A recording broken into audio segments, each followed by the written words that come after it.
In this film I'm going to show you how to insert doors and windows into a model in TurboCAD, and I'm using 19.1 here.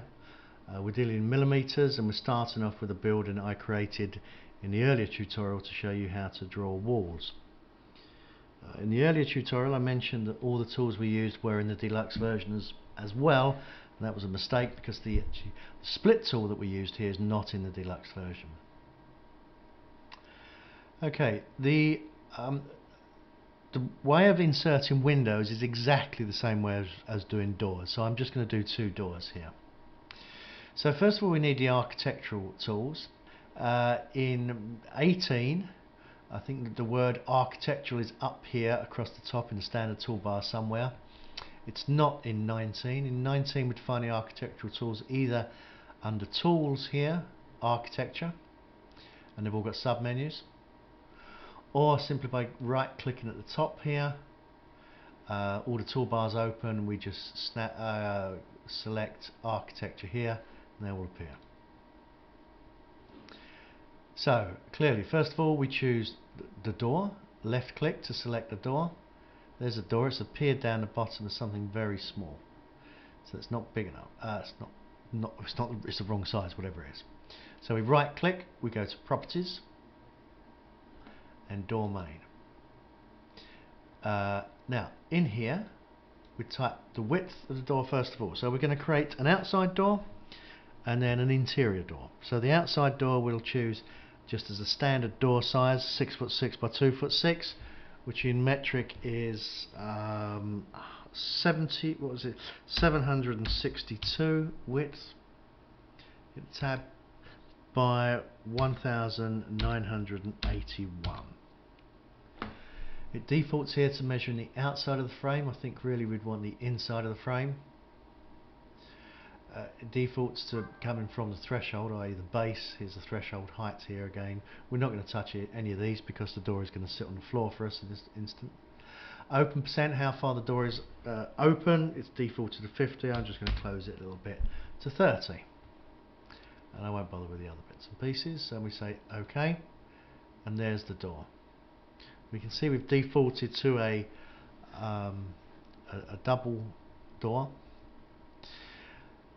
and we can see measurements along the bottom here about how far from the edges. Now we can see down at the bottom here, bottom left, it says elevation, so if we wanted to raise it because it was perhaps you had to go up a step to it, you'd put elevation in there. And there's offset 1 and offset 2, so we could place it by typing sizes in here. I'm not going to bother with that, I'm just going to do it by eye so you can see the method.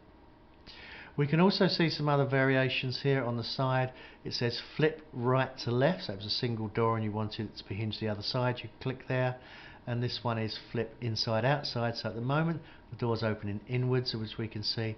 If we wanted it opening outwards, obviously we'd click on that flip, but I'm just going to leave that there, and I think I'll put the door here.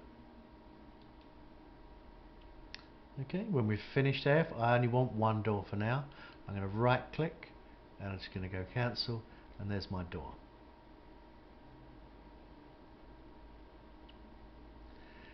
Now, any drawing has probably got more than one type of door.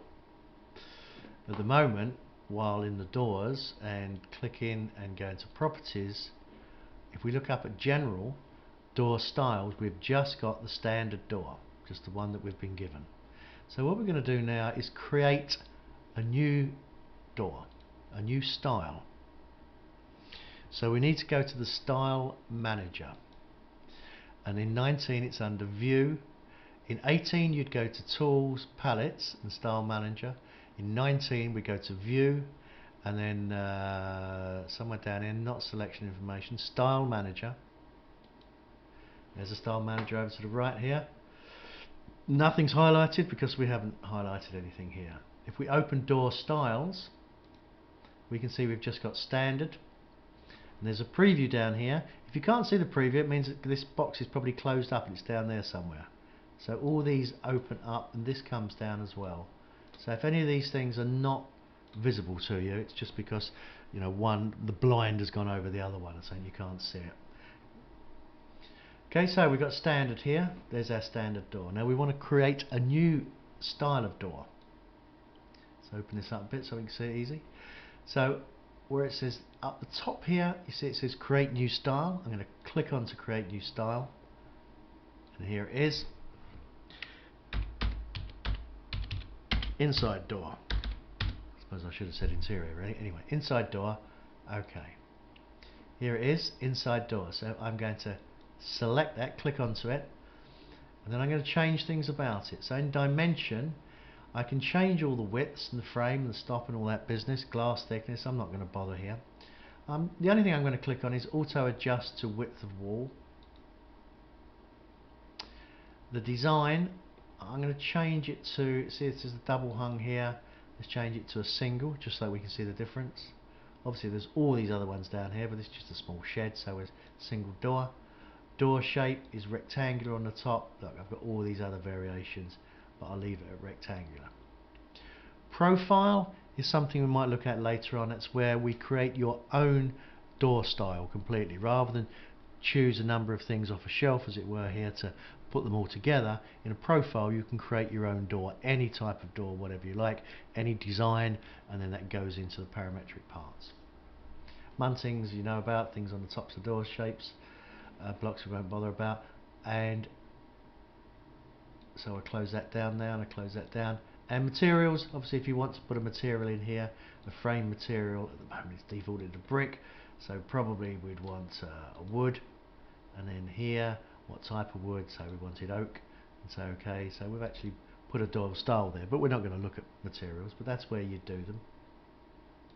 Okay, and that door's going to go in here. Now, so now I choose my door, and I've got the same old one on there, so I right click, I go to properties, general. Now general here, see it says standard. If I click onto there, I've got this new one that I've created, inside door. If I select that, now chances are the inside door I'd probably want to be shorter. You noticed on our door styles here, it doesn't give us the option to change the height of the door here, so we have to change the height in here. So I'm going to keep, or the width, whatever it was, the door style. So if I make a very narrow interior door, say a 1'6" door, which would be 457 I think, and the height, we'll leave the height at 6'6". We'll leave all the rest as the same and say OK. And there's our single door, considerably narrower, and that I can put into there. Or if I want to flip it round, I can click and change the which side it opens. Notice there, and I can flip it inside as well if I want to. So that's opening inwards rather than outwards. And there's that door in there. I right click, I say cancel, I close my style manager, save changes to the current style. Yep. And then if I want to, well, that's it then really. That's done. Well, picked up a line. So now I've created two types of doors, two different styles. Both are saved within the drawing. Anytime if I go to the door, properties, general, they're both there. And as far as I know, you can create as many as you like. Okay, that's about it. Simple as that. Just remember the heights and the widths you change in the properties and not in the style manager. That's the only thing really to remember, and then you're okay. That's it.